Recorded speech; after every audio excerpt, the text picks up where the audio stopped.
Okay. Commissioner Reinhardt is at the Capitol testifying right now, so we don't need to wait for. Oh, wonderful. Well, I will call us to order here for our 2023 to 2027 Transportation Improvement Program workshop today. And I will toss it to Deputy County Manager Joanna Berg to start us off. Thank you, and I'm wondering, Trish, maybe we just want to go around and do introductions? Introductions. Nicole Fretham, Ramsey County Commissioner, District 1. Mary Jo McGuire, Commissioner, District 2. Rena Moran, Commissioner, District 4. Joanna Berg, Deputy County Manager, here for myself and the County Manager this afternoon. John Mazzatello, Deputy Director of Public Works, Interim County Engineer. Brian Isaacson, Public Works Director, Ramsey County. Mr. Matt Castillo, District 3. My town drawing, for District 6. Rafael Ortega, District 5. Communications. Kathy, I'm here for security. Yes. We are well protected. It'll be too late if they enter the room. Kathy Dean, Deputy County Manager. Matt Hill with, Commissioner Mary Jo McGuire. Let's see, who am I with? Lydia, Lydia, introduce yourself. thanks, Lydia. All right, Joanna, go for it. Thank you. So we are here with our annual update on the Transportation Improvement Plan, our program rather, or SIP, in advance of bringing a request for board action to the next week. And with that, I'll turn it over to Brian. Thank you, Joanna. So, as Joanna mentioned, this is an annual cadence for us. We come to you, and our intention is to just give you an overview of the program, talk about a lot of the dimensions, what's in the program, talk to you about where certain issues are at, any sort of initiatives that we've got going forward, and walk through some of the funding things that we, so everyone has an understanding of the kinds of things that we're for the county's goals and our transportation program. So, John will walk through all the details here, all the AV backup. Thank you, Brian. This is who we are and our positions. As a quick overview of what we're going to cover today, touch on the system as a whole, recap 2022, preview 23, then talk about the TIP as a whole, funding sources, and our goals and future. So this is what our system looks like in bullet statements. The number of miles we have of county roads and county state aid highways, our vehicular traffic, bridges, sidewalks, et cetera. Of note on here is the increasing number of rectangular rapid flashing beacons. Installed a number of those in 2022, and that number is growing. Another item of note is the average daily traffic that travels on our highways. What, can you just tell me again what a rectangular rapid flashing beacon is? At a pedestrian crosswalk, there are the stanchions that are button activated, and they flash to alert drivers that there's a pedestrian that wants to cross. Everybody wants those. They don't stop traffic, but they alert traffic. They alert that a traffic, pedestrian right. wants to cross. St. Anthony got one, and now they were one of my first. So, okay, that's what you're So talking what's about. the rules of the road? Are they supposed to stop for them? Yes, Okay. Yeah, Stop so and it's pedestrian activated. right. They don't turn a For the red light. drivers. They don't No, turn a they red just light. Flash a yellow. They just alert the driver pedestrian wants to cross and by state. So it's just a higher end notification to the drivers. Now, Are you saying that you added 30 more? Is that what that That's our 30 current total. We added 19 in 2022. Come up on a subsequent slide.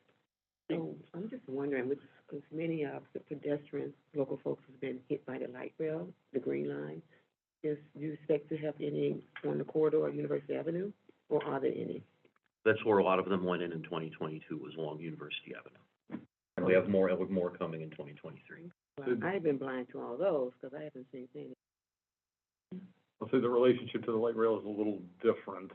The places where they tend to be really effective, and that's not to say they aren't effective on University, but the value of them is heightened visibility, A lot of the earlier places where they were implemented were places where you had 2 lanes on the road in each direction, and so you might get the first lane that's closest to the pedestrian to see it, but the second lane might not see it. So, one of the early ones was on Elling, just south of Grand. And that was about making sure that everybody stopped. There were lights on either side of the road as well as in the median. So everybody sees that someone's in the road and it continues to flash for an extended period of time to make sure the person gets across. So that's part of the value of it, although I'll say heightened visibility can diminish the more that we build. And so we're looking forward and saying, we're not gonna put them everywhere, because if you have them everywhere, then they start to just be noise. And so we need to be strategic about where we put them. But to John's point, we've been putting them in places where we know there's a lot of pedestrian activity and where the visibility is more of a crucial issue. You're gonna talk about this more later? A little bit, yes. Let's get to the next slide and You we'll want- talk. okay. Okay, Okay. next slide.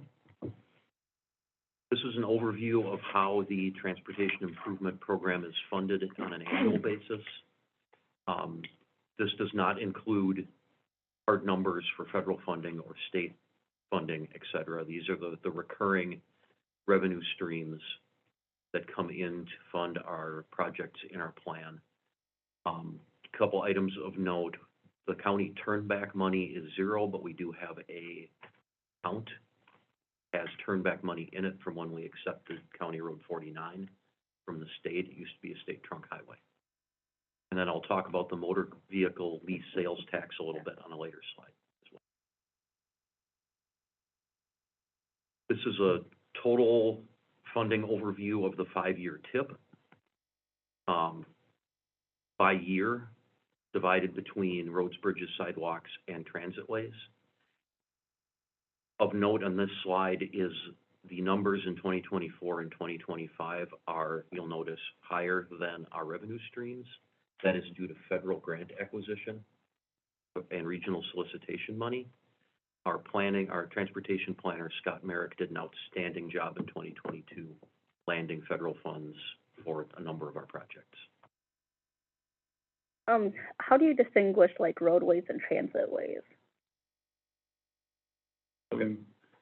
We can think about them in a couple of ways. So if you remember when we talked about our transitways program, those are the major transitways: Purple Line, Okay. Purple Line, Gold Line, Riverview. Those are the ones that are slated under that funding source, and so that's rail authority and sales tax.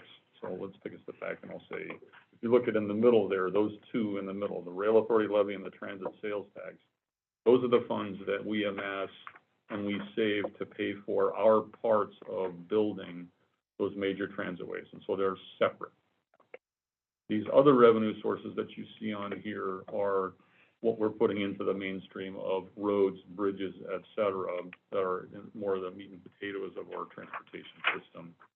And I'll put a fine point on a couple of things here. One is that you'll see other agencies, and we've talked about when we have a project that's, say, in the city of St. Paul, a lot of times the work that we're doing, St. Paul will have some other work and they'll pay us to do that work. So that looks like a revenue stream. So when you fast forward to this next slide and you look at different years, and if you total up what's in our revenues, and the total here is bigger, to John's point, we've had some success in getting federal funds. This county has always done really well in getting state funds for specific projects. And then there are other revenue streams like partnerships that we have with other agencies where they're putting money into our projects. And so that's why the number on roadways and bridges is more fluid.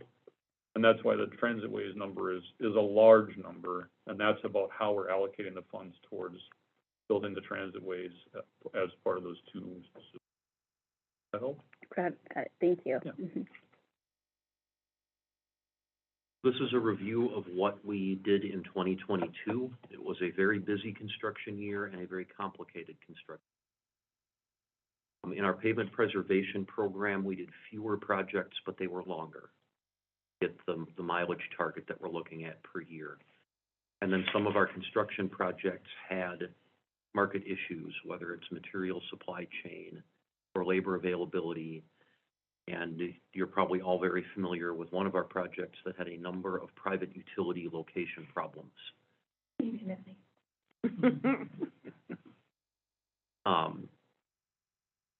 So we stuck to our priorities of working on pavement preservation and stormwater management while completing those larger construction projects, as well as focusing on signal and traffic safety, and completed some corridor studies in 2022.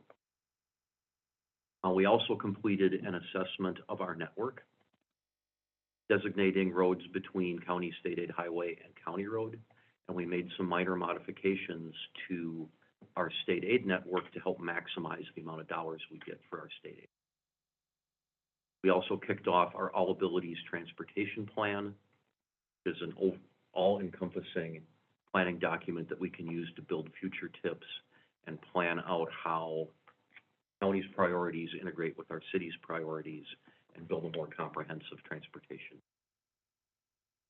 Madam Chair, might be a simple question, but when you talk about construction in regards to transportation, what was the construction, what were you doing?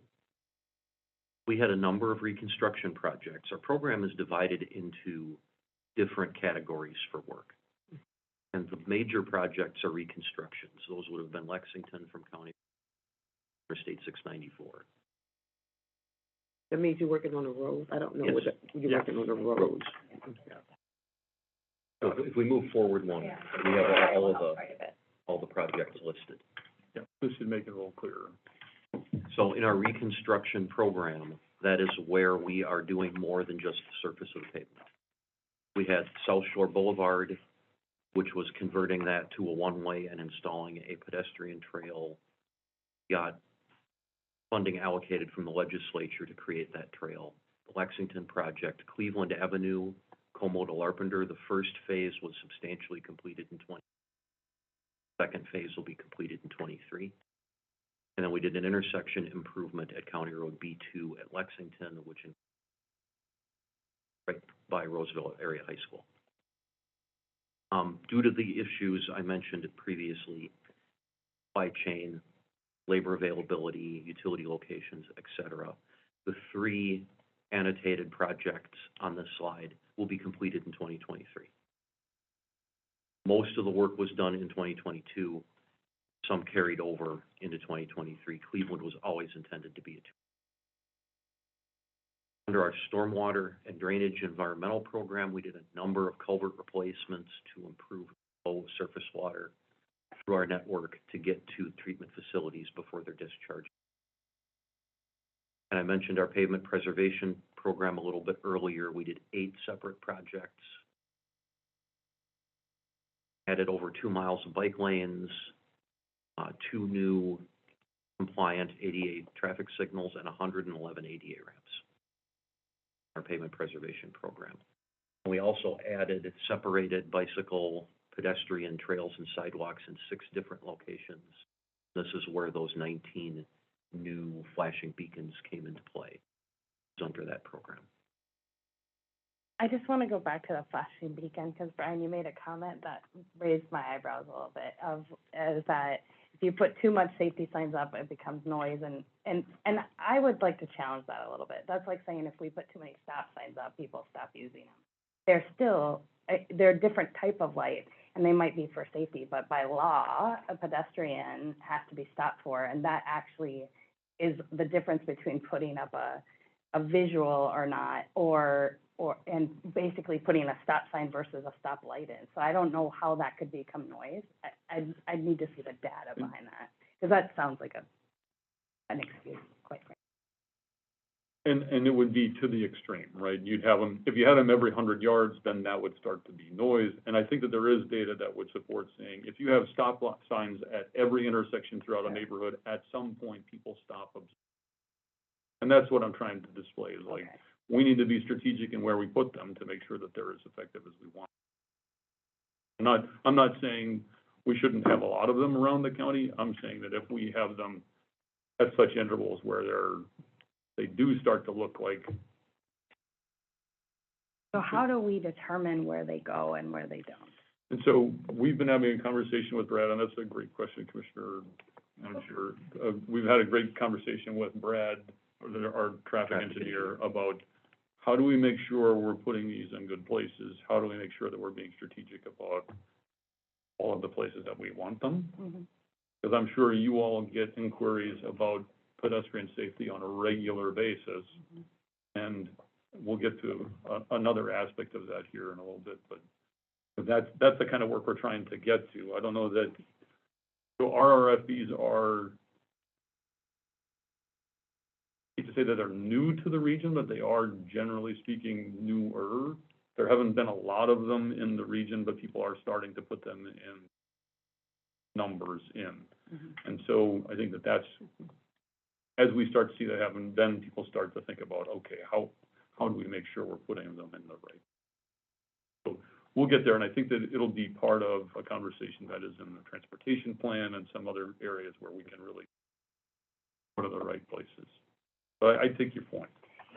So is there not currently a design standard or a like, if this, then this is what goes up? Is it that new that you don't have that and that you can set your own as a county?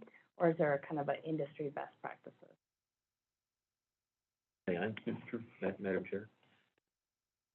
When a request comes in, we will send technicians into the field to count pedestrians, figure out how used the crossing is versus the number of vehicles using the road. It's an inexact science at this point, but that's kind of where the standards for the engineering industry is going, is a warrant, whether it's needed or not, similar to a traffic signal. But to think to your point, you know, if we think about it as a system, I would say generally speaking, there aren't standards that say system-wide. Correct. There might be spacing, like there's spacing for signals, which is recommended, but certainly we all have seen places where other, and maybe there's a reason for that in that specific context. So it's a little bit of a gray area in terms of what you're asking in terms of standard. And so I think we do get to shape it somehow. And our system is somewhat unique, right? And we have roads that are highly managed and have well-spaced access, and we have roads that have been around for a long time that have almost no management of the access, everything in between. And so I think it is gonna be context to some degree. And I'm not by any means trying to indicate that I'm gonna say to you, you can't have more because they're too close today. I'm trying to go a few steps down the road to be mindful about thinking about where we want these, right? That's all I'm trying to do. Just to follow up to that, thank you. Is this something that, as you develop it, we could create a policy? And I'm thinking there are, to me, natural and logical places near parks where kids are coming to play. We see them already by most of our universities where it's a high traffic point for students to cross, right, on Snelling. I stop there every single day, 2 times a day as I bring my kids to school. And I love them. I think they're great. Yeah, yep. And they're working, Yep, right? they work And so great. I'm thinking about areas, especially where we have, you know, Rice Street, Dale Street, White Bear, where there are either parks from residential areas or school crossings seem to be like natural things with or without a traffic count, because there will be certain times a day, we don't want one kiddo hit, right? And so just thinking about if we can say, here's our design standard as a county, I think that would be beneficial. And then if there are additional, you know, outside the Hmong market or, you know, those kinds of things that we can think of, like, let's create something that people can have an expectation of safety and standardize there and then move, would be my recommendation. Thank you. I'm going to agree with that, you know, if there's some type of formula. Because I promise, I drive down University Avenue and haven't seen a flashlight. So can you tell me where it's located so I can now begin to see it? Commissioner, Madam Chair, we could produce a map if that would be helpful. That would So you be- could see all of the ones would that we be very have. Would that be helpful? Yeah. Yeah, we can do that. Yeah, and let's think of some type of formula because I just want to ditto what Chairman like. And I think, you know, I agree with, it's probably not noise, but if you have too many, it comes a problem from those who are driving. You know, they begin to ignore them. Right. Probably not the pedestrians, Right. but, you know, it becomes a little bit annoying for the drivers. I wholeheartedly echo that, and I think we already see people, let's say, not paying as close attention to the traffic laws as we'd like, and that's bearing itself out. I think I've talked to almost all of you about specific instances that's happening too, and so that's part of why we want to be mindful. I do find the flashers helpful because there's sometimes where you've got someone and they're standing next to where a crosswalk is, and it's, are you crossing? Did you just get off the bus? Are you waiting for a bus? What is happening? And then you think they're not, you keep driving, and then they jump out, wave or something, so, a light, yeah. It's definitely on University Avenue with 2 lanes going in the same direction. If a car over here stops, often sometimes a car over here keeps going or vice versa, you know, and that is a recipe for someone getting hit. Yeah, sure. It's a great idea, yeah. Thank you for those questions. Right, we're moving forward. Down to my AV task. So looking forward to this coming construction season, we'll be completing those 3 carryover 2022 projects. And we are going to be putting out to bid, we have already bid Lexington Parkway Phase 2, that is Shepherd Road to West 7th. Recall a couple years ago, we disconnected Lexington from the 5-way intersection. This is the rerouting of Lexington Avenue down to Shepherd.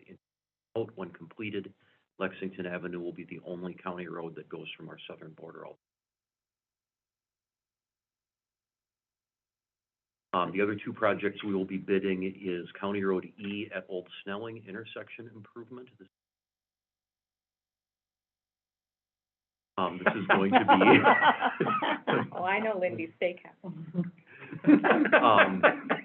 The existing 4-way stop is going to be replaced with a roundabout. And we will be doing a pavement project north to Highway 96 on Old Snelling Avenue. And finally, Hodgson Road from Ramsey to 96. This is a project that's been in the works for a number of years. This is going to be a 2-year phased construction. We'll bid it in 2023 and do a portion of the road work and a number of utility improvements, and we'll complete it in 2024, including the roundabout at Hodgson and Ramsey. In addition to our construction projects, we'll be completing our All Abilities Transportation Plan by the end of the year. Mentioned previously, an all-encompassing look at our transportation network to forecast even beyond the 5 years of the TIP to identify and starting to develop a programmed rhythm in how we deal with our infrastructure. And because of the 2022 projects moved into 2023 for completion, we did move 2 projects into 2024 to help balance the construction load, or 2023 was an incredibly busy year. And those projects were County Road B between Snelling and Lexington, as well as White Bear Avenue at Larpenteur, north to Frost. Those will both bid in very late 2023. Observation, is Labor Road, is that the weirdly bumpy road, or is that a different one? I think you were thinking of Goose Lake Road. Goose Lake Road. It's hard to know. It's, if you've driven over it, you know it. That is traffic calming, by the way. That was not the intent. Calming is an interesting word for that. Next slide, please. So graphically depicted, these are all the projects in our 5-year transportation improvement plan. These are spread across the county for a number of reasons. One is to ensure we have work in all of the different districts, as well as applying analysis for both ethnic, racial, and economic diversity throughout our county. We want to make sure that all neighborhoods and all communities share in our improvement program. Go ahead. Yeah, I'm just looking at this too, and a lot of them like kind of happen to be just like outside of, or like at the on the edge of the district. And I just really appreciate the All Abilities like transportation plan too, to you know, to set policy around it about in the order in which that we prioritize folks who are using it.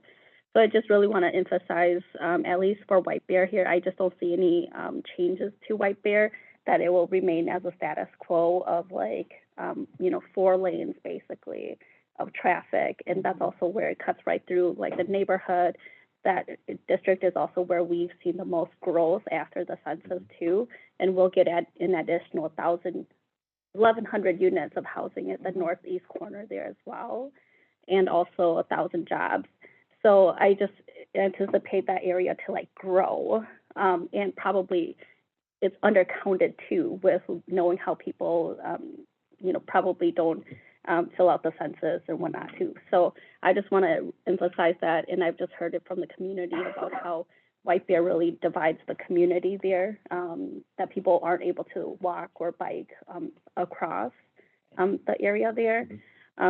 So I would like to see like, just an opportunity for White Bear to be looked at more closely too, and would love to hear more about what you think we can do on that.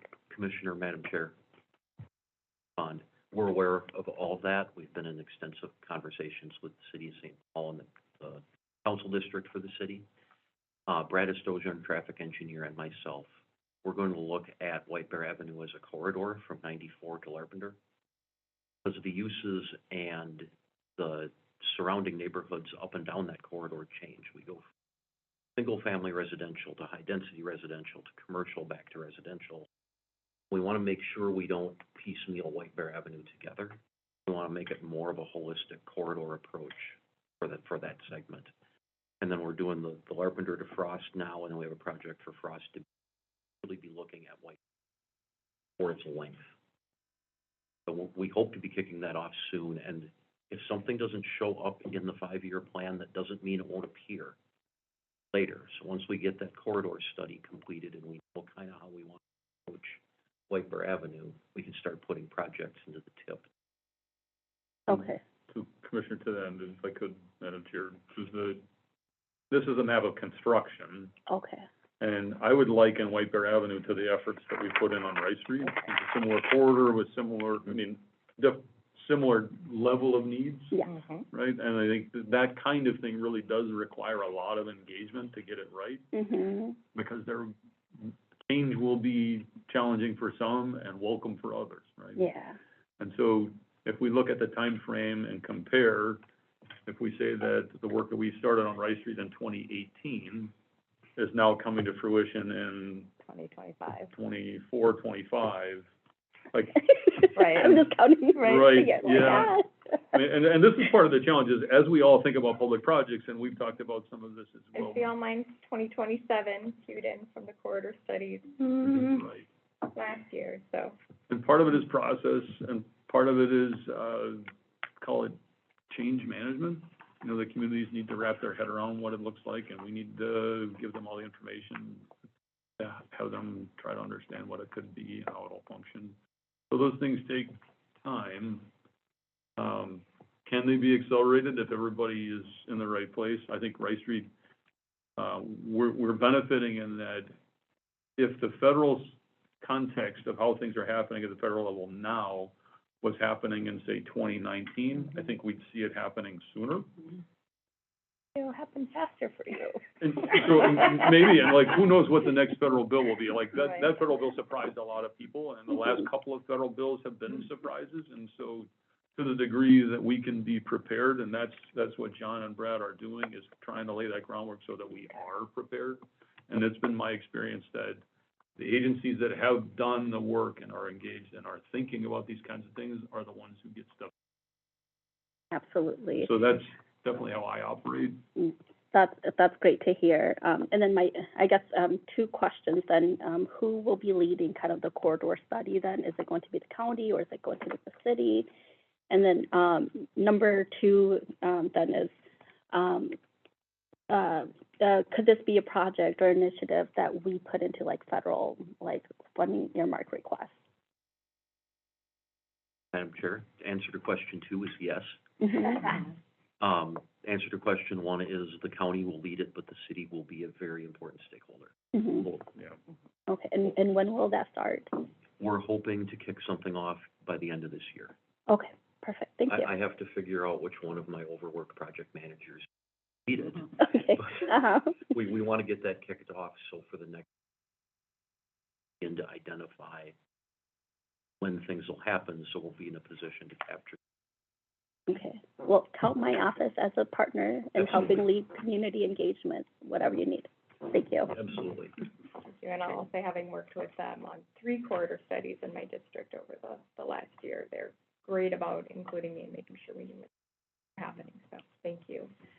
Commissioner McGuire, other questions? So I'm just looking at the, pedestrian and bicycle, that's the green routes that are a couple near me and throughout, but are these, this isn't a dedicated bikeway, right? Is it just a path along the highway, or is it a dedicated route? Or does it vary? And when I see the, Let me a little focus on where we're talking about, Commissioner. I These are based on years. I think These are, the colors are years. She's looking here. at the previous map. I'm sorry, Oh, previous I'm on map. the 2023 transportation project. Yeah, The there. one, Yeah, Yes. see those little green dots?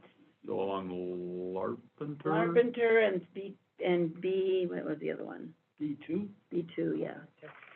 Yeah. They're just little connecting things, it's not like a bike ride, it's just, Madam Chair, it's just on the road, right? Madam Chair, Commissioner, those are actually separated facilities being led by cities. So the Larpenter project is being led by the city of St. Paul. The B2 project, at Iona is being led by the city of Roseville. And they're installing sidewalks or trails in those locations. So it's not a dedicated just guide, one. it's not a dedicated bikeway on the road, but it's a dedicated path on, like on the Separated sidewalk. facility. Wait, what? Yeah. Lavender? No, I don't think you're right there. This is for this upcoming year is happening, not there yet. It's being built this year. Like a protected bikeway? Is it a bike path? On the That's what I'm trying to 2023 figure out. map. I was looking at Larpenter. Looks like 2023. it's between Dale and Rice somewhere. Yeah. Yes.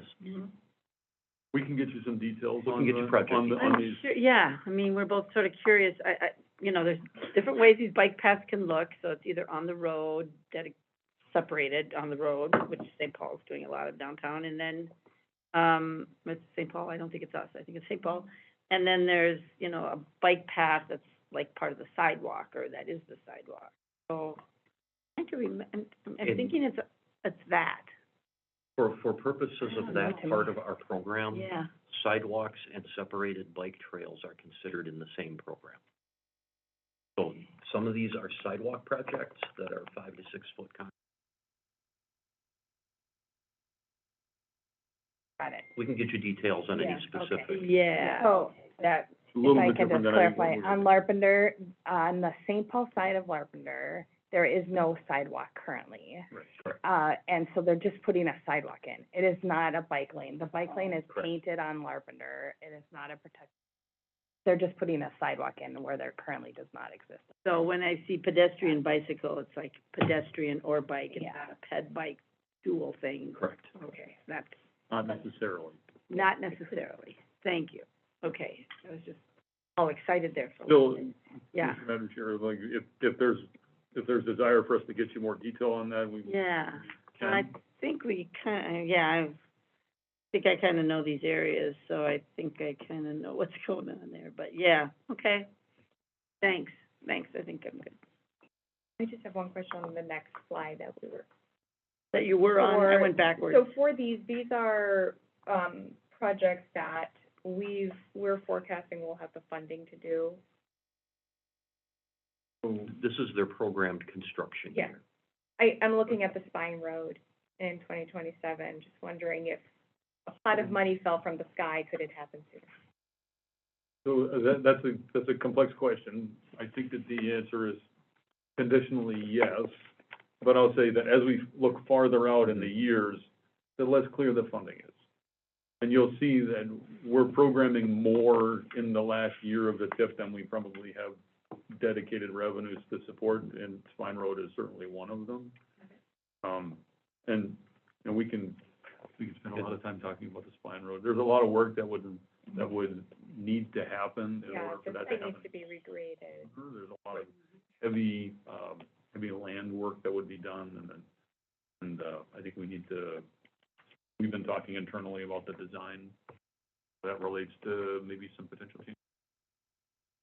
In the final year of the tip, Madam Chair, if you look at the 22-26 tip, the existing tip, the spine road's in 26. There, because we know it's coming, and we want to make sure that We're planning for there's a space for it. Right. But That answers my question. it's a forecast. Looking forward, Brian.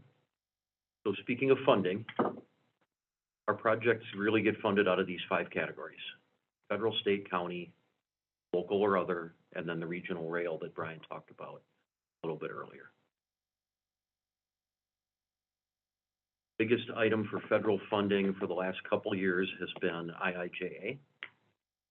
And there have been a number of different programs funded under this bill. And we mentioned before that our transportation planner has done an excellent. This very complicated bill, and when the solicitations come out and the criteria for each of these programs, and we have been relatively successful in obtaining funds under this bill as well as through the regional solicitation. If I could, there's a couple of things I'd point out here. I mentioned that this bill was a surprise. Historically speaking, there was usually one agency in Minnesota that was on top of what was going on with the federal bill. It was well understood. Everyone understood what was likely to be required in order to avail yourself of the funds. There was a lot of preparation that went into it. That's not what happened here. The other distinction between this bill and previous federal bills is that this list of individual programs, which all have different requirements, different application timeframes and criteria, different levels of funding, is orders of magnitude different than what we've seen in previous federal bills. This is the most complex federal bill that has landed in my experience. And even folks that normally at the DOT level are really clear about all of the things, there is not that kind of clarity. And a lot of this, while it looks new, is more like rebranded funding that was already in the pipe. Like bridges is a much bigger number, but it's just a bigger number of an existing program. And I'll give you a couple of examples here. Safe Streets and Roads for All, the Notice of Funding Opportunity, which is what it's called when the federal government sends out a request for proposals. That came out last June, and it had a deadline of, I'm gonna say, late September, early October. And a lot of folks in the region and in the industry scrambled to say, how can we avail ourselves of these things? Because everybody wants to do things for safety, and including us. We gathered up a whole bunch of people from MnDOT, and St. Paul was really interested, and we were really interested, and so we were talking about how do we get there. It turns out that the region doesn't have an eligible safety plan, which was required as part of the program, and I'm not sure who has an eligible safety plan if we don't, but we didn't. And so the region is now working on an eligible safety plan, and we're working cooperatively with St. Paul to move forward so that when the next solicitation comes around, and it appears that that's going to show up 90 days earlier than we thought it was going to, we will be in line to have an eligible plan, which will have projects which will then be eligible to be funded through the program. And so that's the type of thing that we're encountering with this bill. So that when someone comes up to you and says, Commissioner Fretham, what are we gonna do with all that federal money? Are you guys just carrying it around in bags, or should we just spend it like we want to? And you're like, slow down, this is wickedly complicated, and I'll point you to some people who will bore the hair off your head to hear all of the details of it. Notice he said that gesturing right towards me. And It's as contagious, evidence, dude. I know, watch out, So, watch out. just, I wanted to make a fine point of this. This is a really complicated program, and I'll say we're very fortunate in that we have some folks who are really well positioned. I'll say Brad Estosian is really plugged in on the safety side of things and has an excellent network to get us along. And to John's point, Scott Merrick has been unparalleled in his ability to keep track of all of the crazy things that are going on here and make sure that we line up right. So we've really benefited. This last regional solicitation, we got somewhere in excess of $25 million. The next solicitation, I think we're looking at, probably not the same level of success, but we're optimistic we'll get some in that too. What it does mean is that we have a specific cohort of people that are there to deliver all of the things, and then we add money to those things and we move them up. That means that there's not maybe as many people to do all the things that we originally planned for, right? And so that's going to be part of our challenge, is making sure that we get the right resources in place. I just wanted to add some clarity to that program. Thank you, Madam Chair. That's why last week, when we were debriefing over NACO, I raised the issue about our capacity, because it's not just chaotic here. It seemed to me from the meetings that it was chaotic on the federal level. Yeah. And, I mean, they, with an election coming up, they want the money out the door like yesterday. But nobody's ready. Nobody in that room in Washington was ready. And that's why I raised the question, even though you guys have great folks, you know, what's the load? I mean, you just told us that they're moving up timelines, which is consistent with what we heard in Washington.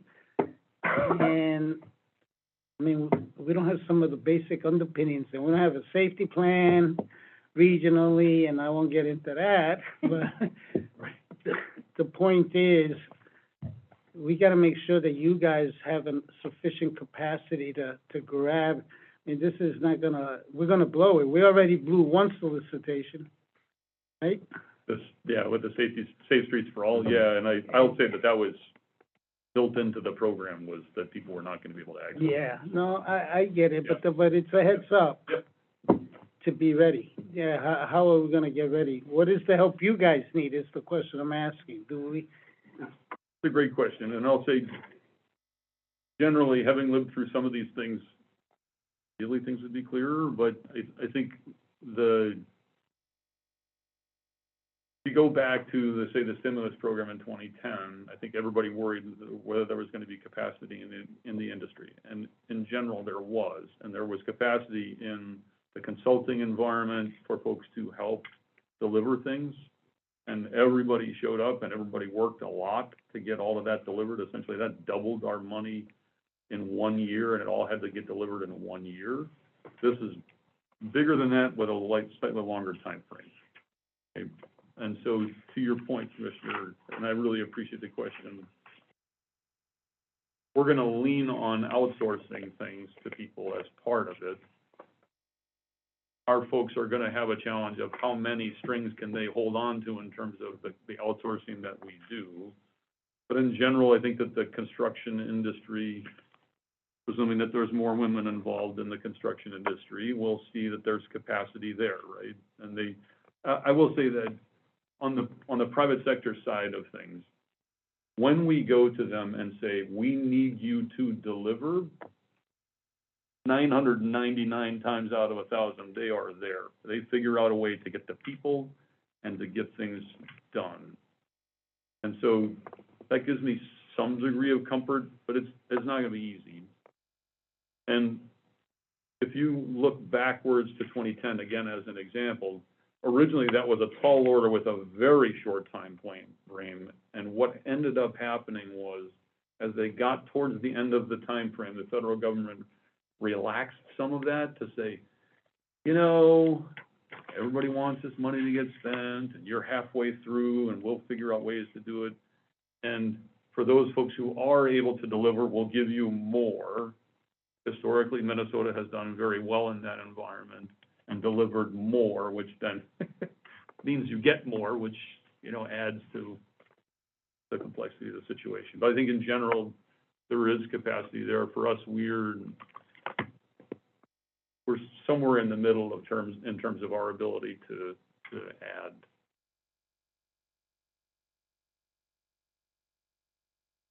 On this point, one of the things we did here, going back to NACO, is that when they were presenting, they said, we know that some of the rules have changed, just apply anyway, and we'll figure out what grant fund you fit into, or apply for multiple on the same project. And are you, is that part of it? And I don't want us to say, like, we look at it, and we're like, we can't get this together in time, and so then we don't even submit, where they're saying, submit anything, and then we'll ask you more questions to get it past the deadline. So we are hearing that from the administration, going back to they need to get that money out of the door just as much as we need it, and there's gonna be kinks, but. And Commissioner, Madam Chair, if I may, some of the solicitations are designed that way. Get your name in the queue by this date, and then you have 3 more weeks to get the rest of your information in, or whatever it is. And I think they're recognizing that it's a challenge for agencies to put everything together on a short time frame, get it in, so they're doing that phased application. It's a great question, Commissioner. Yeah, I think generally speaking, we are. We do have some support from some consultants who this is kind of what they do, and so they're helpful in that environment. Like in Ray Street as an example, they're suggesting things, and some have seemed to indicate more success than others. But yeah, generally speaking, we're throwing a lot of things out there, and I think to some degree we're fortunate in that a lot of the things depend on a similar set of information, so we can kind of take 80% of a thing and throw it over here, and then add a little bit more narrative that's specific to individual programs. Right. Like, as an example, even the state, there was a program we went after at the state for work on Rice Street, called a Teddy grant. It's out of Deed, and we put together some information. Scott did a great job of putting some information together. It looked really great. It just, Deed had different ideas about things that they want to invest in versus what we were suggesting. Sometimes you win, sometimes you lose, but we're not averse to taking a swing at it. Thanks, Madam Chair. Just remind me, I feel like I know this, but I just want to be reminded, healthy streets, is that streets with bike and ped on it, or what are healthy streets? I mean, is it pretty vague? Is it as vague as it looks like on that line, or? I'm in complete ignorance. Yeah. I'm not exactly sure. I think it could be both how we think about healthy streets versus how active living might think about healthy streets. Yeah. That's a program I'm not super familiar with. I'm I'm more familiar with some of the other ones, but, Yeah. but we could find What do you out. think is healthy streets? I mean, I think of bike and ped, what did you say? 4 to 3 lane? No, what is, No, yeah, I mean, you could think of 4 to 3, but you could Yeah. also think of even like, Trees and pollinators. Oh, yeah, watershed. that kind of I helps, mean, there's, sure, you know, that's part of the challenge here is like Right. Air USDOT, when quality. you talk about transportation, yeah. it's a pretty big umbrella. And so you could accomplish a lot of policy goals depending on where you're going. Yeah, well, we'll have to look at what healthy streets, it's a program, right? It's not just a concept, it's Yep. it's a program. We could, Yeah, we we can- could have we the can- folks we can look get into that that. You get us, yeah, copy Connie on it too. I was thinking that Connie might be a person From that, acting, you might ask Connie, but yeah. I can, Yeah. Madam Chair, the goals of the program include mitigating urban heat islands, improving air quality, and reducing the of impervious surfaces, stormwater, flood risks, and heat impacts to infrastructure and roads. Wow. so that could be anything from tree cover to, there's even, Wow. for those of you who really want to delve into like tinting of concrete as it relates to the color and the amount of sun reflectivity that it has versus absorption, like, you can get into that level of detail. Again, Wow. Public Works is always here for your desire for detail. Yes, well, let's healthy streets, yeah. Those are wonderful things. there's only 500 million in that pot. Mhm. Which is like Maybe two. One project, a 5-mile road, yeah. You want one of each color, right? Yeah, Mandy? Rainbows. Thanks. Thank you, Joanna, well, that's, Yeah, thank you for- Yeah. One of my colleagues in the audience sent it to me as well. So- Oh. Phone a friend. Yeah, really. Yeah, the phone friend worked. We get a bar chart of, So on top of our opportunities for federal funding, we have opportunities for state funding as well. there's general obligation bonds, there's state solicitation programs, local bridge replacement fund, which is kind of a first in, first out funding program. And then like we had with South Shore Boulevard, we can get specific projects allocated as a direct appropriation or straight from the legislature. Go ahead. So, in terms of putting in proposals, are you put it in to the state and the feds simultaneously, the same proposal? Yes. Yeah, we're For we're actively different doing programs. No, it's not what I'm saying. That's what I heard, I'm going by what, so could you take a state proposal for a bridge, X bridge, and take that same proposal and put the X bridge in for feds simultaneously, both into the state and the feds? Yeah. And if you were to be approved by both, what happens then? Kind of depends on the context. I've seen examples where they tend to be larger projects, and by larger, I mean, let's say $25 to $100 million project where they're going after the whole universe of funding options. And in some instances, if you're successful in multiple federal programs, there'll be a conversation with the two agencies about who pays how much and what's the total between the two. In some instances, if we see that if there's two state programs, or let's say what's probably most common is you'll see something go through the regional solicitation and be asking for state funds at the legislature and be asking for congressionally directed funding. In those instances, a lot of times the state will have more discretion and we'll probably have a conversation. They'll be plugged in about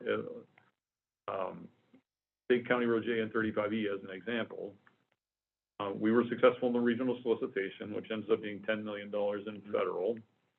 We're asking for some money for design. If we were closer, we'd be asking for construction, and there could be some, we're also asking for Quarters of Commerce, which is a state program. So in that instance, depending on how successful we are with different pieces, we can go to the state and say, hey, you know, we asked for 10, but we got this other thing, so we only need like 6 or 7. And they can have some flexibility in terms of how they award, and that actually might help in those instances. Federal is a little bit of a different angle, but. Well, and that's why I'm asking, excuse me, Madam Chair, because when I had my conversations with folks, and they were the heads of their departments, they were literally telling me to put in the same just looking at their bailiwick, to put it into 3 parts, the same proposal. Yeah. And then not to, because they really want to, that it's very feasible to get money from all 3 parts, for example, right? Now, how they play their games with the money, that's neither here nor there. But my question is, then I started thinking that if we take that same proposal, you don't have to come up with a different animal that goes to the state, but you already do that. But then what I hear you tell me is slightly different from what I'm asking. One thing is for the state and the feds to reconcile on one project, right? Which is basically what you're telling me. Yeah. We'll pay for it. And my question is more about if you were to be successful in a particular project, I'm looking at how can we embellish a project beyond what you were talking, using all the money, because that's the sense I got from the feds. I see. So, With this new money. let me see if I can play this out. I don't know if I'm making myself, Double dip. it's kind of hard. We want to double dip. We Well, do. and That's what it is. And that does happen. So let me see if I can play this out, and let me see if I'm understanding the dimension of your question. So let's take Rice Street as an example. We have parts of Rice Street that are designed and ready. There are parts that are still yet to be designed. And all of which are largely operating in the same, you're trying to solve a lot of the same issues with the project.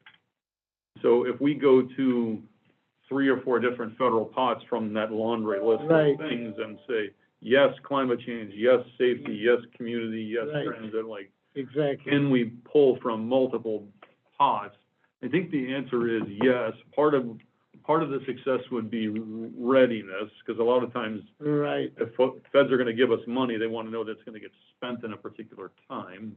And part of it is gonna be, a lot of times when you're dipping into multiple pots, the project's gonna be big enough to spend it. And Yeah. we have a Well, and limited pool of my those. point is, let's take Rice Street, and then I'll quit. So, so we put in, to the feds and the state for the northern part of Rice, Yeah. which is the first phase. And now we're successful in all these solicitations at both levels. Do we have to position so we could say, we have enough money to move it all through the whole corridor? I see where you're going. Yeah. It's a great question. Let me see if I can answer it, and if I can't, then maybe we can figure out. You don't have to, yeah, we could just look at, I'm just bringing up stuff from what I've heard too, you know, it's not like I know. So we can do it in a couple of ways, and I think this will help play it out. The way we've approached Rice Street is we designed the piece, and we wanted to be ready for it. And then we started going after some funding. If we were to then think about it differently for, say, White Bear, and we say, we're gonna look at that whole stretch that John referenced from 94 to Larpenteur, and we're gonna design the whole thing, we'll have a whole process, and we could seek funding for a part of it or all of it. That could be a place where we could scale up depending on how successful we are funding-wise. Is that what you're Yeah, but it's part of it, but my question, that's a little different, because now the whole project is the entire corridor. Yes. And in Rice Street's thing, we're doing the north first, and then phasing in the southern part, correct? I think we're going south to north. Oh, south to north, whichever way you're going. I think I may know where you're going, Commissioner Madden. Rice Street has that one segment that's ready to go because we've had it in the books. Mhm. When we did the corridor study with the public engagement, we developed a concept for the whole corridor. It is being designed as one project. It will be built in 3 phases. I got it, right. So one contractor over 3 years is gonna build 3 phases. So if we get federal allocation for Rice Street, it is applicable to the corridor, not just. And that is part of my question. That is, that if we're successful in solicitating, that we're able, because that's, you know, traditionally, if you go back, the feds will usually tell you, your corridor is too long, we want you to split it in half, right? That's how they spread the money around the country. So they take your corridor, they take White Bear, and they cut it in half, we'll say, we'll give you money for the first half, that's phase 1. Then you gotta come back to phase 2, and then we follow suit. That's how we behave, right? What's different now is that they're saying is, just put it in. The whole thing, Put in the same proposal on all 3 pots. Yep. You win, so instead of saying, we're cutting your corridor in half, they're saying, stick the whole corridor in all 3 pots. And I'm saying if we're successful, to at least be cognizant of how we maneuver success. Rather than say, well, you know, you were successful in 3 pots, but you're only gonna get 1. Well, what the hell? yeah, and I think we're open to that. Thank you, Michael. Right, phase 17? Forward to our county funding. These are the sources in that table that was at the beginning of the presentation. County state aid highway funds, wheelage tax, local option sales tax and rail authority that Brian spoke about. The CIP bond funds that get dedicated for public works every year, and then the leased sales tax I mentioned for a second time, and I'll address that in a slide or 2. And I'll just throw a point out here, we're grateful to the board for the variety of investment in transportation.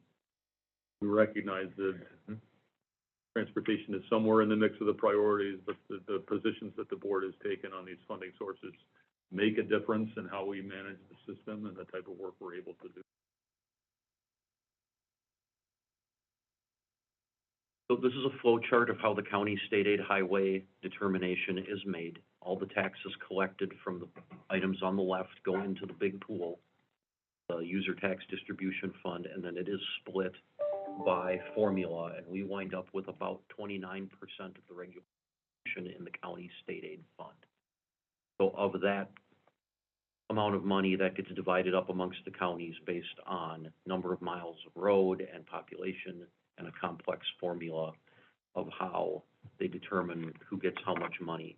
And we've been relatively stable, barring the pandemic, in having a regular source of revenue out of that fund.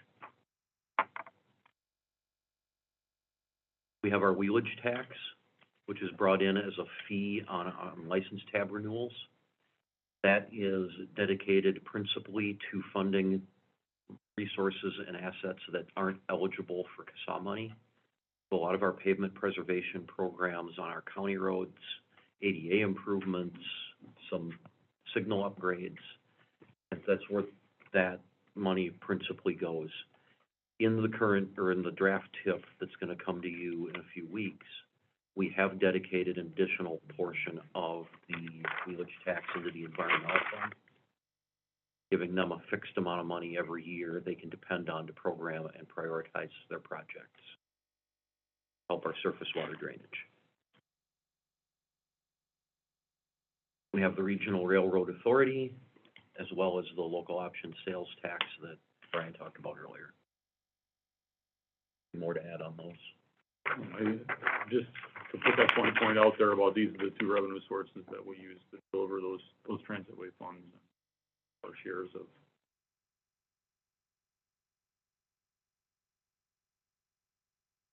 I just have a question about the county wheelage tax.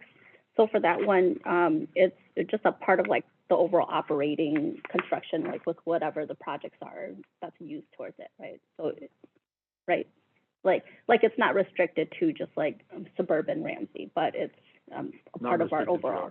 No. Okay. And then my second question is, and maybe other folks here, commissioners would know too, but for the tax per registered vehicle, so my issue with that is that they always charge like the newer cars with the higher fee, but it's never based on like the weight of the car or anything like that, or its impact to the roads. And we know that it's like, you know, heavy cars that, you know, deteriorates our roads faster too. Interesting. Yeah, so I was just wondering if that was something that's been determined by the state or something about the fee? Yeah, our village tax is a flat, Flat fee. yeah, so it has nothing to do, if that would be something. Good point. Sure, Commissioner, I it's know. a great point. It's a good To point. my knowledge, I don't know that I've ever, I mean, I've heard people talk about vehicle weight, but I don't know that I've ever heard it come up in the context of a change in revenue stream. So it's an interesting perspective. It's not one I've seen yet. Okay, yeah, I'm just very price sensitive to my fees that I have to pay. You know, And when with you like- drive it, are you thinking you need a bigger car? No, basically, it's like, you know, folks who don't have cars, Yeah. Right. or folks who are trying to rely on other methods of transit are basically, you know, they continue to subsidize, you know, our roads. That's a good point. Mhm. An idea that has been tossed around a couple times at the state level is license renewals based on how, Oh. Yeah. Hard. the more you Yeah. drive, the more you pay, Oh. When you drive. and when, yes. Madam Chair, Uh, to your question, my understanding is with the wheelage tax, that's just, it's not based on, the weight, the size of the vehicle. Mhm. It has nothing to do with that, it's just a tax. Yeah. yeah. But you're right, the bigger the car, the vehicle, the more damage to the roads. Mhm. Yeah. True. Yeah. Huh. For the, Exactly. Yeah. And SUVs are coming for you. You want more Mhm. forward? Yes. So we use that wheelage tax and the 2 million annual allocation for the capital improvement plan principally on our pavement preservation program, which drives our pavement quality index number. These are the numbers from 2022, when we had, when the condition index was surveyed. We are still last of the 7 metro counties. The gap has closed. We're catching Hennepin. This is why we continue to work on that pavement preservation program, doing mill and overlays and surface treatments on roads that have not completely failed yet. Helps extend that pavement quality and the life of that road facility. So that's why we put that money into that program. On this point, so, I don't think we should say getting close to Hennepin is our standard of success.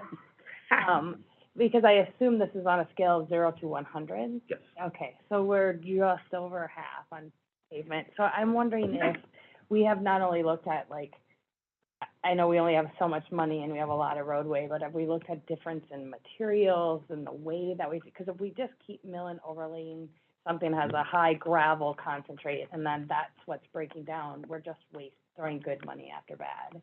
Are we looking at the latest materials or the way that we do, or is a mill and overlay over a bad road, again, just throwing good money after bad if it's the underneath that's causing the problem? And Commissioner, Madam Chair, yes, we are. We're always looking for new technologies and new economically beneficial treatments. We're active in County Engineers Association, the local road research board, and all the entities that derive these new technologies. A bigger, longer range view is our transportation plan that'll be completed at the end of 2023, is gonna help paint a better picture of when was this road built, how many times, what is its actual condition. As we do a mill and overlay, it lifts the pavement condition up into the 90s. It could be for 10 years, it could be for 1 year. Yeah. So what are we really doing to the underneath structure of our road facilities? And that plan will help paint that bigger picture of the whole county, what we need to do and what's the proper treatment for each of these road segments is going to be. And I'll just add, it's an interesting question, and I agree with John, that we're always looking, it's a tight industry, everybody's trying to talk about it, and I think you look at these, you can look at Scott County and Dakota County as being, and Carver County as largely much newer systems than we run, and systems are very much larger systems, and so I think if I was to cast backward, say 10 years, I would guess that Dakota, Carver, and Scott were much better 10 years ago. And that's an indicator of now everybody's starting to get into the same place. Resources are a little tight generally, and so if you were to ask any of the pavement folks, they'll always tell you that there's never the right amount of money to get the pavement just so, because they'll build them for, like, let's say, aircraft carriers, which is maybe not the right thing, but you know, there's a fine balance of. They don't drive. No, but you get the idea, right? They build them to be bulletproof. Okay. If you were to, and we're fortunate in that the MnDOT pavement experts happen to be in Maplewood. There's a bunch of people that this is all they do, and so we're in regular conversation with them and others. How do we do the best thing? But at the end of the day, it is a little bit about resources in that, do we have the right amount of money to do the optimal fix at the optimal time? And the answer is so. We're really trying to make a mix of, can we get a reasonable surface? Can we reconstruct the ones where we have a lot of other things going on underneath and make that a longer term fix? But as we see, those are big numbers, you know, for anybody, and so that's part of the challenge too, is finding that right mix. So that's to John's point about the transport. Commissioner Blair and Commissioner Ortega, and just noting we still have about 5 slides and about 15 minutes. Yep. Commissioner Blair. Thanks. Remind me, you said we're almost to Hennepin, but we're actually, and we're below everyone else, and this is pavement quality. So are we just doing it faster so we get more done? And well, just explain again what QI is.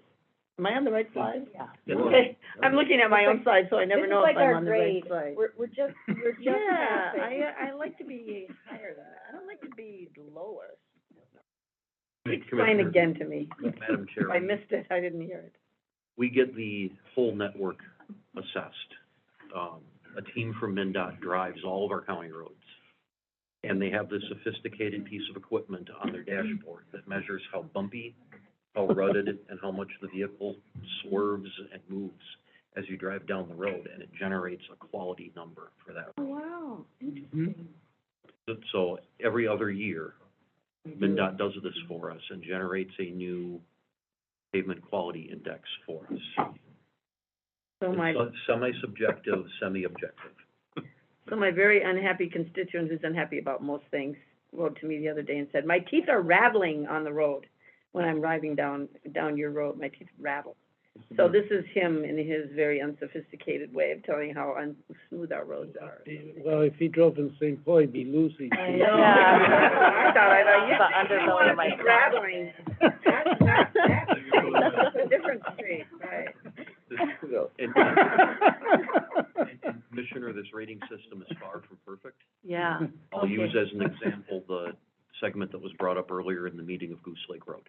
Yeah. Very rhythmic, there's a crack every 24 feet. It's not rhythmic in a good way. Yeah.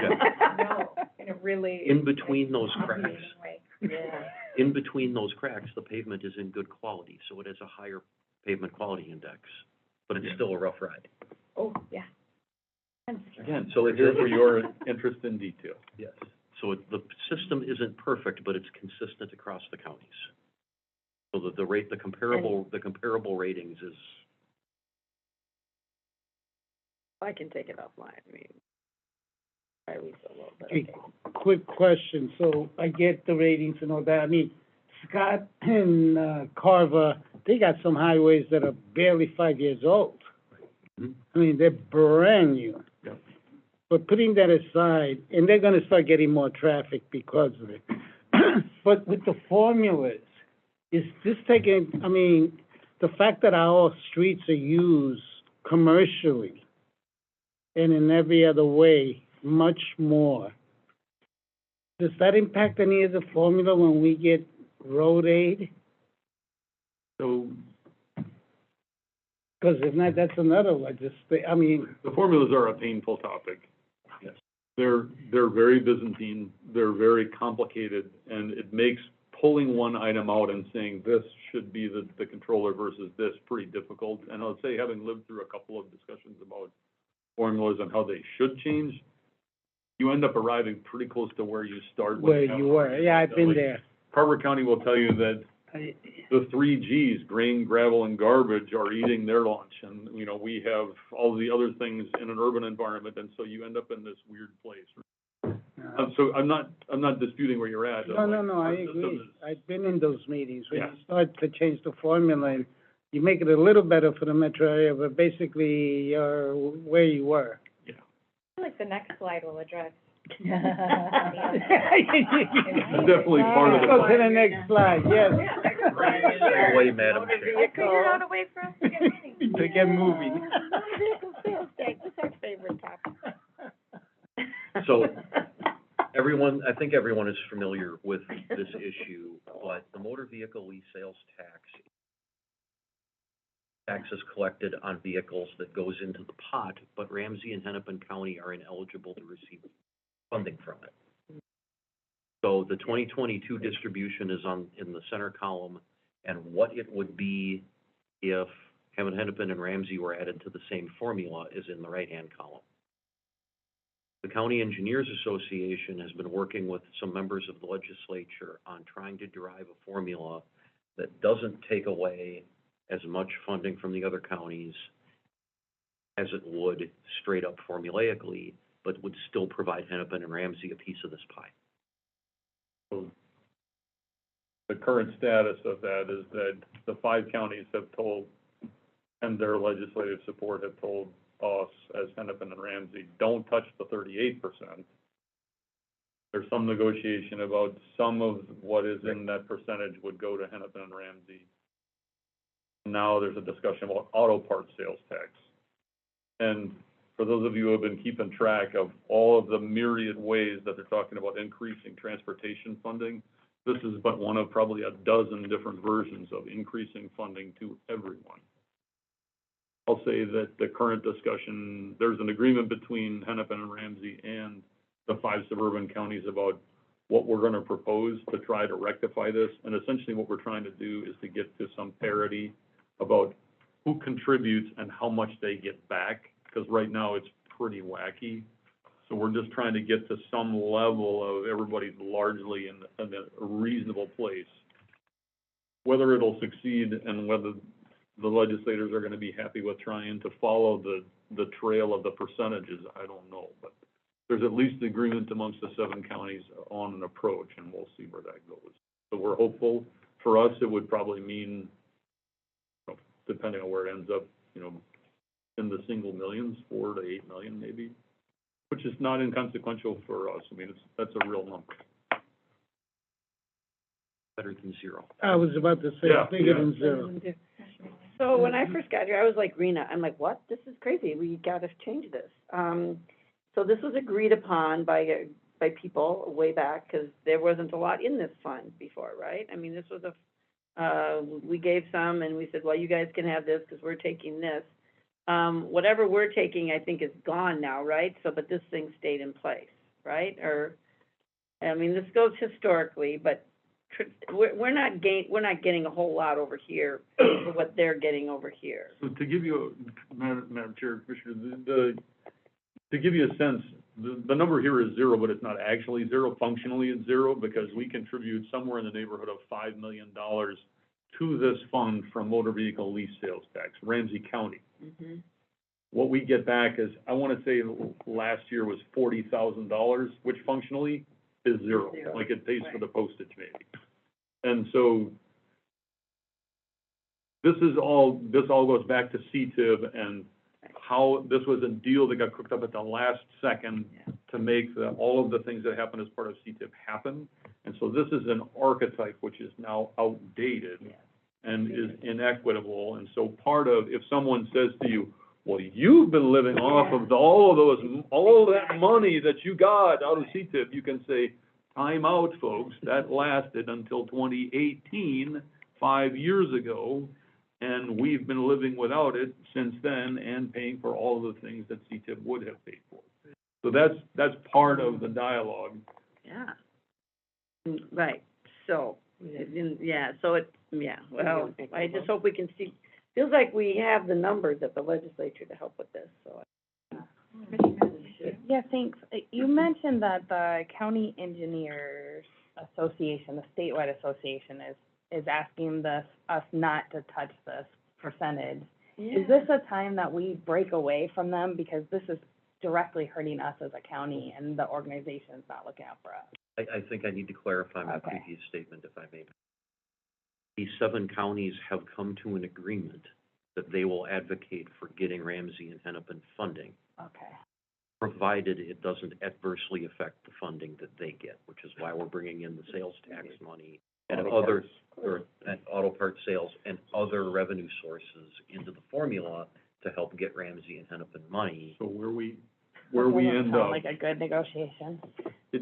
the situation isn't great, but where we end up is we get really close to what we want, and they get a little bit more. I mean, I could go into the details of all of it, I could share the numbers if you're interested, but the long and the short of it is, initially it was stay out. We found another source which is actually growing, that people were open to us tapping into. The other 5 counties said, wait, hold on a minute, there's a growth in this one, we'd like to be a part of that, and we said, we'll advocate for you as long as we get some parity. And so there's an agreement that's in place that largely gets everybody more. It doesn't get the 5 suburban counties much more, and it puts us all in not equal, but a lot more equal than we are today. So how is that conversation, so, no offense, but your engineers are over here talking and the legislators are over here, how is that connecting? Who's got the play there? Because I can tell you, we would rather just advocate for us getting the direct money. It doesn't, I get you guys have to play nice with your peers, but How does that work? Madam Chair, Commissioners, so Hennepin has been working with a bunch of legislators, as well as the Transportation Alliance, and so there's a whole architecture of how this discussion is happening. So it's not necessarily that just the 5 counties are giving us the stiff arm. It was that legislatively that was happening. So there's a dialogue there that was going on. And what we got back from a legislative standpoint was, you guys figure this out, don't make us fix your problem. You come to us with an agreement, and then we're good. So that's how that played out. And so we worked with Hennepin to come up with a formula that we're okay with. The 5 suburban counties huddled in the corner and said, what if we did this? And we, that's pretty close. I just have, Madam Chair, I know we're trying to get on, but, so so now we're adding something into it, but we're already getting something from that, right? I mean, No, we're not getting anything from the. zero. Well, 40,000. No, I know not this one, but the one you're adding in, the sales tax on auto parts. Sales tax, We're already getting some of that, right? no. Who's getting that? The state's just getting Yeah, it. it's going to the general fund. So now we're gonna pull it from the This is allocating state. a auto parts sales Putting it tax from to the general- state back from into the general just fund our, for into just dedicated, transportation. oh, okay. So we're not getting any of that now, and it's just bringing more state funding to us. Yes. And all those oh man. I'm with Trista, I just think we should be fighting for this, and I cannot believe Hennepin County isn't doing the same thing, so it's not. They are. You guys. Yeah, Hennepin has been a really great partner in this. I just want to be Okay. really clear. Well, They've I been doing a hope, lot but of the they should legwork be. for They've this. got the people to do it, and I'm sorry. They're being a great partner. They've been leading the way on this, and we've been in their wake, essentially. We've been really supportive of them, but they've been driving this. Yeah. And, yeah, so it's been a good partnership from Yeah. Hennepin and Ramsey. The others, not as much. So when Well, we are we know done? the results of this negotiation that's happening? Is it gonna happen this year? I've heard a couple of things. I mean, it appears that bonding bill and sales tax proposals, and how, there are others in this room that probably know more about how that plays out, whether it's bonding bill this year and sales tax next year or something else. So it's tied up with a lot of things, like, I'm not joking, there's a dozen different things that they're talking about in terms of increasing funding for transportation, but I'm hard pressed to imagine we're gonna see, I mean, certainly we're not gonna see all of them. Right. Only Hennepin and Ramsey had people in power that could help make this happen. I mean, this is crazy. We have all the leadership positions in Hennepin and Ramsey. I'm sorry. I'm frustrated Frustrating, yeah. as heck about this. Yep.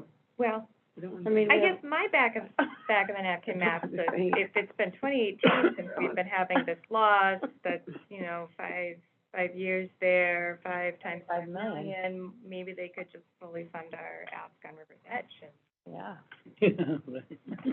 There we to go. actually make up for all that we've lost. I know, I'm not mad at you Oh, guys. there's a lot I'm of- mad at the legislature. There's a lot of plays for Throw you. that out Another there play. Yeah. to someone in a conversation. I'll just offer, we're always supportive of however we can, whatever detail we can provide you. Yes, yes. Let's get through the next couple of Yes, slides. We yes. can be quick on the next one. Yes, We've already talked about that. cost participation with our cities. When we build a city, there are portions of the project that get split. Yeah. And then our initiatives and future outlook, things that we're currently working on, we've already started and continue to improve on. And then in the future, some items of note is implementing asset management, which has been a focus area for the county for a while now. We want to continue to increase utilization of our CERT SBE vendors wherever possible. In fact, when I'm done here, I'm going back to issue a purchase order to a CERT vendor to help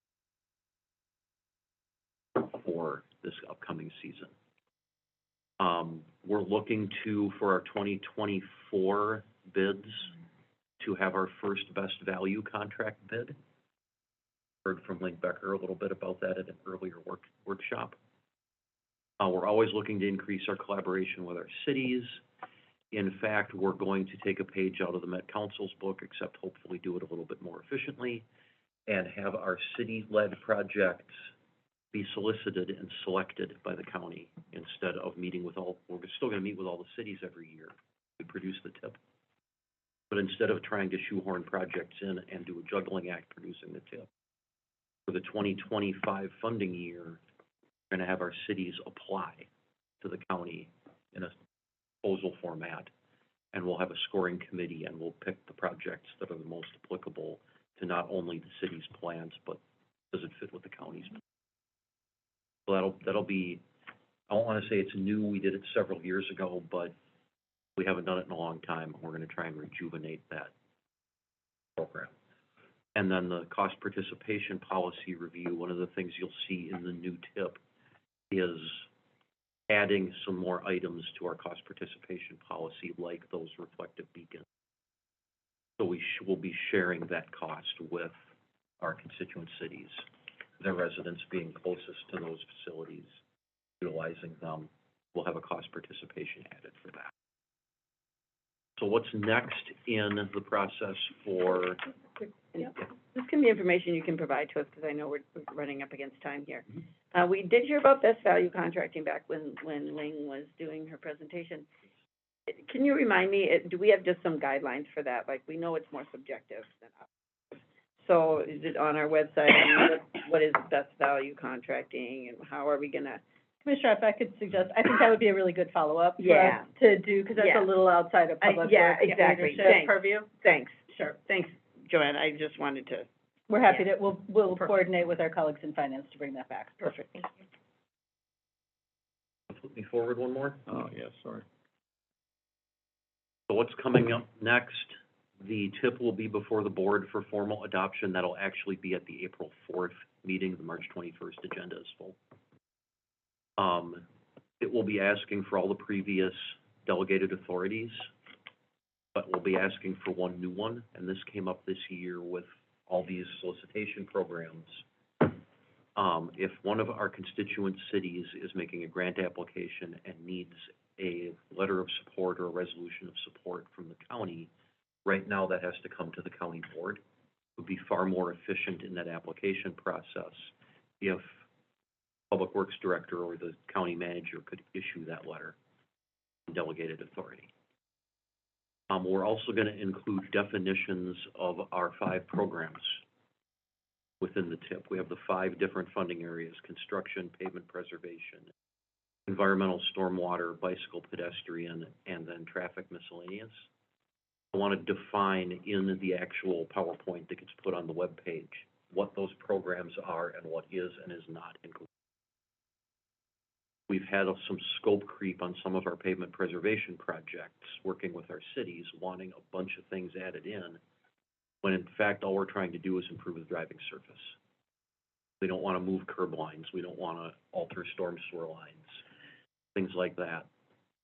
So in talking with the cities about their needs and our identified program, we can then talk about where that segment of roadway fits within our 5 programs. And then, like I mentioned earlier, adding a couple of items into our cost participation policy that aren't there now, and completing our All Abilities Transportation Plan by the end of the year. We're gonna have a busy 2023. With any time we've got left, I'd be happy to entertain any other questions.